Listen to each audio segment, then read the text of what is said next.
есть о чем поговорить. Дедушка Анисим Григорьевич, он все время лепил, что-то делал. На учителей не жалуюсь. Может быть и живой, потому что его все время подкармливают. Ягодки положат, бутерброд положат, дворник одевают. Это еще можно сделать так, чтобы скульптура дышала. Лену, которая в Алекминске стоит, Да. я портрет переделывал, ну, лицо. Не портрет, а лицо 5 раз. 5 раз? А что там не нравилось? Она не была похожа на Лену.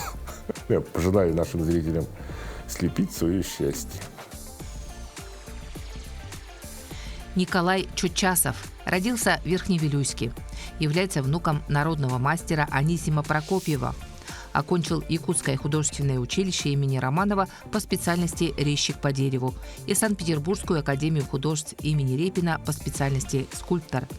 Работал преподавателем в родном художественном училище, Якутском филиале Института современного искусства и Арктическом государственном институте культуры и искусств. Николай является участником многих международных, российских и республиканских выставок, член Союза художников России. Его скульптуры украшают улицы Санкт-Петербурга и многих городов Бурятии и Якутии.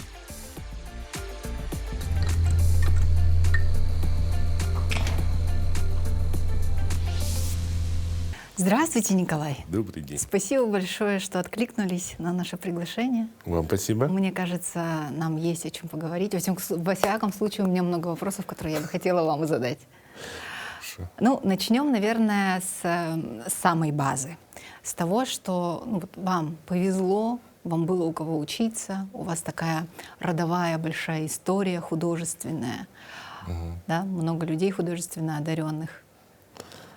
Кто из них больше всех повлиял на вас? Получается, дедушка Анисим Григорьевич, он все время лепил, что-то делал. И, считаем, выросли, ну, я вырос у дедушки с бабушкой, получается, в деревне, и смотришь на это все. И все это все равно впитывается, какая-то подкорку остается. А потом дальше уже и училище, и академия, там профессора уже высокого класса, поэтому на учителей не жалуюсь. Ну вот из того, что сегодня сделано, что вам кажется хотя бы интересным, что ли? Интересно было поработать над своей персональной выставкой. Это был для меня, сколько я лет шел, лет 6, наверное, шел. И за год сделал выставку. Это был очень интересный эксперимент.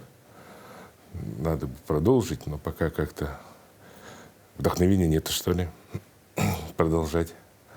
А потом, наверное, чурочник, потому что это новый для меня материал был. Чеканка, ковка по металлу. Поэтому было очень интересно. Ну, я так понимаю, это тяжело просто физически, да, ковать? Да, как бы устаешь физически, но результат радует больше. Мне очень нравится чурочник. Он мне всегда настроение повышает, особенно когда идешь зимой в тумане. И там какая-то фигура, и ты думаешь: о, живой человек. Не живой человек, а чурочник. Ну, может быть и живой, потому что его все время подкармливают. Ягодки положат, бутерброд положат, пироженку. Там, видимо, рядом с ЗАГСом что-то подкармливают его. Там скоро начнут оладьи вокруг него раскладывать. Не, ну прямо на чурку сверху кладут. Монетки я видела. Дворник одевают. Дворников все время пытаются согреть. Да. Да? Ну, Хотя то он очень шарф тепло намотают, то еще что-нибудь. Дворник, он же такой безликий, это такой немножко троллинг, да, нас всех высокомерных людей, которые не замечают лиц дворников. Ну, как бы, да, можно сказать, и троллинг. Ну, работа состоялась, она живет своей жизнью. Сколько кто-то арты делает. Недавно кто-то написал стихи про дворника. Про дворника? Да. Когда говорят родителям, что ребенок вам не принадлежит, он всего лишь через вас пришел в этот мир, он всего лишь проводник. Что-то такое есть. Да. Есть? Иногда такое случается, да. А вообще скульптура изначально, она когда появилась? Скульптура — это самый логичный вид искусства вообще. Потому что человек, чтобы понять, перенести, допустим, рисунок, это очень сложная конструкция. Кажется, вот сейчас, что рисунок — это самая простая, это база. 嗯 А на самом деле, чтобы перенести объемное изображение в плоское, это нужно было как-то очень сильно задуматься, чтобы вот объем перенести на плоскость. А объем на объем это очень просто. Какой-нибудь первобытный человек из грязи лепил каких-нибудь, наверное, лошадей, каких-нибудь носорогов, мамонтов. Но это вы говорите как человек, который с детства лепил просто. Честно, я вообще не понимаю, как это можно. А как это еще можно сделать так, чтобы скульптура дышала? Ну, не дышала, а как будто бы двигалась. Это же вообще... Ну, это сложно. Иногда получается, иногда нет. Это тоже как лотерея. А когда вы недовольны тем, что получается, что вы делаете? Вы это вот просто вот сминаете и выбрасываете? Да, переделываю. И переделываете? Лену, которая в Алекминске стоит, Да. я портрет переделывал, ну, лицо. Не портрет, а лицо 5 раз.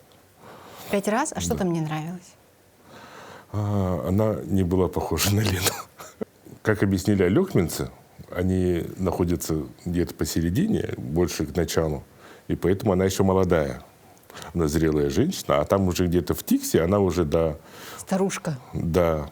Но мне кажется, что, ну, вода в реке не может быть старой.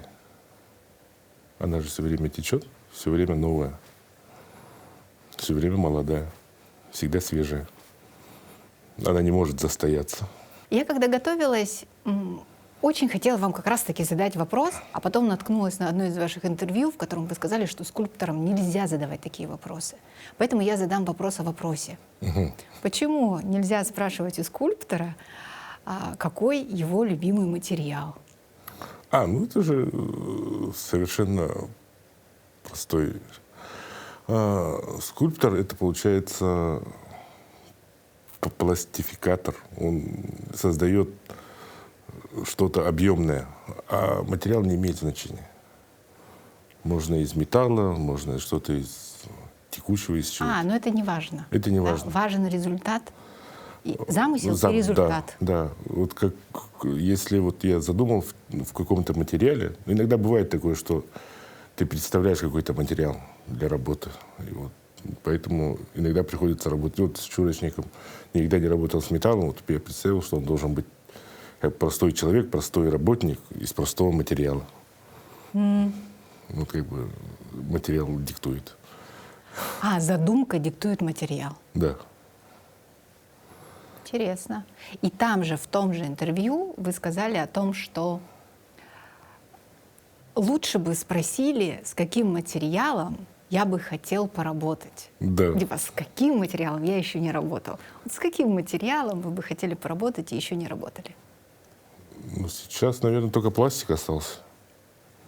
Пластик? Да, с пластиками я еще не работал. Поэтому интересно, но не очень. Почему? Синтетический материал как-то, душа не лежит к нему. У меня пока. А так, остальное все из природного материала. Металл тот же, это тоже природный материал. Да. Поэтому интересно. А с пластиком, пока не интересно. Интересно. Но пластик — это же такой современный материал. Да. Вообще, если говорить про современное искусство и про скульптуру в том числе, особенно про скульптуру, про которую вы так амбициозно утверждаете, что это первый из видов искусств. Вообще представители всех других искусств утверждают, что искусство в кризисе. Вот, например, деятели кино утверждают, что кино в кризисе сегодня. Композиторы утверждают, что музыка в кризисе сегодня. Практически все художники вообще говорят, все уже написано. Ничего нового уже вот после импрессионистов невозможно сделать. А в скульптуре все ли уже сказано? Для академической скульптуры, к коим я себя скромно отношу, нет проблем с кризисом жанра. Академическая скульптура, она есть, будет. Это база просто школы. Такая грамота, азбука. Поэтому она всегда будет. Она не умрет. А насчет кризиса жанра, просто сейчас появилось очень много материалов, очень много технологий. И пока искусство раньше шло впереди, а сейчас оно отстает от технологий. Когда искусство догонит технологии, появятся прорывные какие-то материалы, прорывные работы.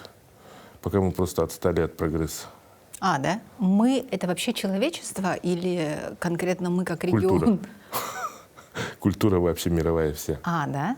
Ну, потому что сейчас ушло все в технологии. Даже вот если взять фильмы, сейчас же фильм не сколько актерская игра, сколько технологическое какое-то такое новшество. Ну да. Блокбастеры. Да. Это же там, в принципе, там играть незачем, там можно нарисовать это все. Строить города незачем, там можно все это нарисовать. Поэтому сейчас технологии опередили искусство. Мы догоним, мы же люди. Искусство — это же не только материал, искусство еще и образ. Еще немного лет, через 10, а может даже раньше, появится абсолютно новое искусство. Уже есть задатки, уже есть какие-то такие вкрапления. Смотришь и думаешь, ух ты, это интересно. Например? Цифровые арты, 3D скульптура, которая сделана не машина, а в машине внутри. Это же очень интересно. Это что-то новое, это что-то пока непонятное, неизвестное. И она как-то прорвется все равно. А я бы хотела вот как раз про современную, про одну из современников наших поговорить. Скульптура «Большая глина номер 4» Фишера, по-моему, да, которая на одной из центральных набережных Москвы установлена, и очень много внимания негативного в большей части вызвала вообще просто среди москвичей, среди искусствоведов тоже. Это вот про что? Это немножко как будто бы такая цитата Малевича, когда он «Черный квадрат» нарисовал, тем самым просто точку поставил, что до этого он там экспериментировал с формами, с цветом. И «Черный квадрат», типа, все, этим все сказано. Можно ли вот эту глину, которую в народе называют памятником, экскрементом? Исследователи как говорят, что это конец искусства, так некоторые ученые говорят, что квадрат Малевича — начало искусства — это пиксель, один пиксель. Такой маленький черный пиксель. Это самое начало чего-то большого. Так и глина номер 4 — это вот кусок глины. Он просто его увеличил на 3D и отлил. Это вот кусок глины, с которого все началось. Это зарождение жизни, если взять как-то теологически, да, это глина, из которой Бог создал человека. Это материал для художника. Это кирпич для строительства. Если перетолочь, это краска.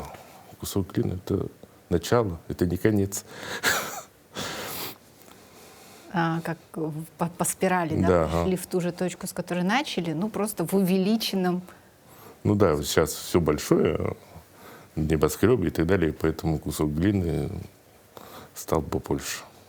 Всегда у всего начало очень простое, можно сказать, из мусора. Человек нашел палку, заточил ее, получилось какой-то вертел, нож, взял камень, ударил острый край. Все было неказистое, непонятное. Да, это посыл, то, что искусство умерло, король умер, да здравствует король. Но это одно из направлений только развития искусства, это вот в смыслы, да, в осмысление, философию и так далее. А есть же абсолютно прикладное назначение, вот конкретно у скульптуры. Да? Например, представлять, становиться символами городов, стран, как Иисус — символ Рио-де-Жанейро, как Хомлины — это символ Калининграда, как Чижик-Пыжик, да, символ Фонтанки Санкт-Петербурга. В нашем городе не хватает именно такого. Хотя, может, уже есть, но хочется такого грандиозного, красивого символа. Может, не Якутска, а Якутии всей в целом. А что бы вы предложили? А может быть, предложите? Я пока не знаю, но гостеприимная Якутия был проект интересный, но встречающая гостей. Большая такая какая-нибудь якутская женщина с чароном. Где-нибудь на Кангаласском мысе? Такие проекты даже были. Или огромные мамонты. Вот у нас, кстати, нету хорошего памятника мамонта. Вообще мамонтовая фауна у нас не представлена. У нас в городе вообще нету скульптуры животных практически. Собачки есть. У нас скоро будет комар. Ну да. говорят. Он может стать символом? Якутска? Да. В Якутии, наверное, да, а Якутска, наверное, нет. Якутских комаров мало. А так все Якутии, да. Но если это будет хорошо, грамотно сделано, красиво, то почему нет? Когда его установят, мне кажется, это тоже будет примерно как глина номер 4 в Наверное, якутском да. исполнении. Но в этом же жизнь. Это же здорово, что современная скульптура может вот так будоражить. Да, это очень приятно, когда вот есть отзывы, негативные и позитивные, все равно. Как бы. Вот про вашего дворника говорили что-нибудь? А, как там нехорошее. и хорошее, и плохое. Плохого тоже очень много. Например, там был комментарий где-то в соцсетях, что это безликий демон, пожирающий всех, кто не убирается, там что-то такое, который ночью выходит и собирает свои жертвы, О. всех замерзших, неприкаянных. Но вас это не обидело, судя по всему, вас это позабавило. Нет, конечно, это очень весело. Есть очень много и позитивных, он даже арты рисует, там, как дворник побеждает быка холода. Бык холода, мне кажется, нужен Якутску. Ну, быку холода нужна прямо площадь, проспект, что-то такое грандиозное. У нас 9-10 месяцев холодно. И проект должен быть какой-то огромный. У основания Ленского моста надо поставить быка холода. Пусть встречает всех заречных. Ну, там тоже за рекой тоже холодно. Ну, все равно, это же типа территория Якутска, вы заезжаете к нам, и вот вам привет, бык. Ну, это нужно, те, кто с аэропорта, их нужно встречать таким. А там же у нас кто? Орел у нас есть. Ну, это в аэропорту. Да, на здании аэропорта. И орел, кстати, ваш, Да. да? А он из чего? Бронзовый. А, бронзовый. Мгм. Скажите, пожалуйста, а чем вы вдохновляетесь? Вот вы говорите сейчас, немножко есть, то есть немножко наблюдаю отсутствие вдохновения. На выставку не хочу пока работать. Чем вдохновляетесь? Или ничем? Просто ждете? Нет такого, что нет вдохновения. Когда выставка — это что-то такое абстрактное, это чисто свое, это чем-то выразить себя. Для этого нужно придумать тему, для этого нужно что-то разработать. Пока немножко, наверное, не сколько вдохновения, сколько лень. Или много текущей работы, что тоже неплохо. Ну да, и текущая работа. А так вдохновение приходит во время работы, когда ты лепишь, уже уходишь в азарт. Это как игра, когда ты что-то делаешь, из куска глины у тебя что-то появляется, там, уже доходит уже до вкусненьких деталей, там уже ничего не важно, только музыка у тебя там в наушниках. Самозаводящееся вдохновение называется. Да. Да, сам себя. Ну, ладно, это то, что касается работы. А что-нибудь, кроме работы, радует вас, приносит вам радость в жизни? Чем вы занимаетесь, кроме работы вообще? Кроме работы? А что это? А где это? Ну да, как это? Кроме работы. Как это кроме работы? Даже мы путешествовали, и там все равно ходишь и снимаешь, фотографируешь интересные скульптуры, заходишь в музеи. Это же не столько работа, сколько образ жизни. Это не про то, что ты в 8 часов утра пришел, в 6 часов вечера ушел. Да. Это все время там где-то крутится. Там где-то что-то делаешь, или рисуешь, или лепишь. То есть вам не надо отдыхать от работы, я правильно понимаю? От моей работы не получается отдыхать. Ага. Ну ладно, тогда по-другому скажу. У людей есть хобби и увлечения. Кто-то занимается спортом, кто-то коллекционирует редкие какие-нибудь открытки, марки и так далее. У вас что-нибудь такое есть? Леплю. Невыносимо. Свободное время леплю. Невыносимые эти люди, художники. Люблю лепить маленькие фигурки. Небольшие, а маленькие. Как-то так. Вот возьмите любого художника, куда-то, можно сказать, что мы выезжаем на природу, охотимся, рыбачим. Но все равно вы в это время какой-нибудь допустим, Иннокентий Корякин быстренько в блокнотике зарисует пейзажик, там, уточку. Все равно от этого никуда не деться. Все равно с блокнотиком, с карандашиком. Все равно как-то это... Или сейчас вот технологии телефона сфотографировали, запомнили, законспектировали. От этого никуда не деться уже. Это и хобби, и жизнь, и работа. Какая-то в этом безысходность есть, предрешенность, что ли? Нет, это... Когда ты делаешь на заказ, ты как будто работаешь. Когда ты рисуешь для себя, как будто отдыхаешь. Но вы, например, музыку любите слушать. Да. А она тоже для работы же у вас точно. Нет, Да? ну я отдыхаю. А какую музыку вы любите? Разную, абсолютно разную. Под настроение, под работу. Вот. С классикой пока не очень. Да? А почему пока? У вас теплится надежда, что скоро вы это... Нет, как-то так с возрастом получается. Сначала вот все модное, рок и так далее, а потом все куда-то ухожу все дальше в ретро, куда-то совсем в дебри, в 20-е, 30-е. Я думаю, ну, лет через 10 уже где-то доберусь до 18 века, 19-го. Да, до Рахманинова. До Рахманинова, потом дальше уже и клавесин. Боюсь, уже к старости буду слушать какие-нибудь эти удары по там-таму. Там. Возможно, почему нет. А у вас есть ученики? Ну, я преподавал же, Да. 17 лет, у меня очень много, если так взять, да. А так, чтобы приходили и работали. Но сейчас уже не такая система, наверное, чтобы мастер и подмастерье. Сейчас такого в принципе нет.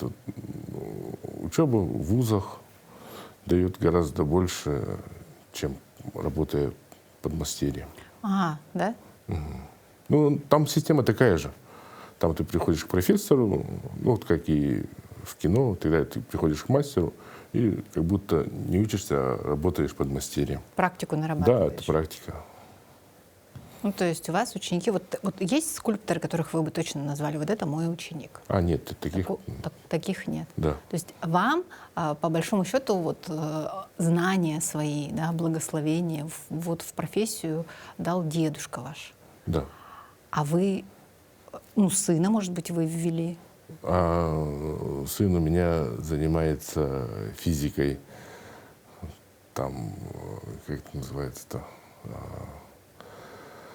Ой, это очень сложно. Там у него какие-то рентгеновские лучи, облучения, там вот это вот вся точная Он наука. сейчас студент, да? Да. Учится? Да.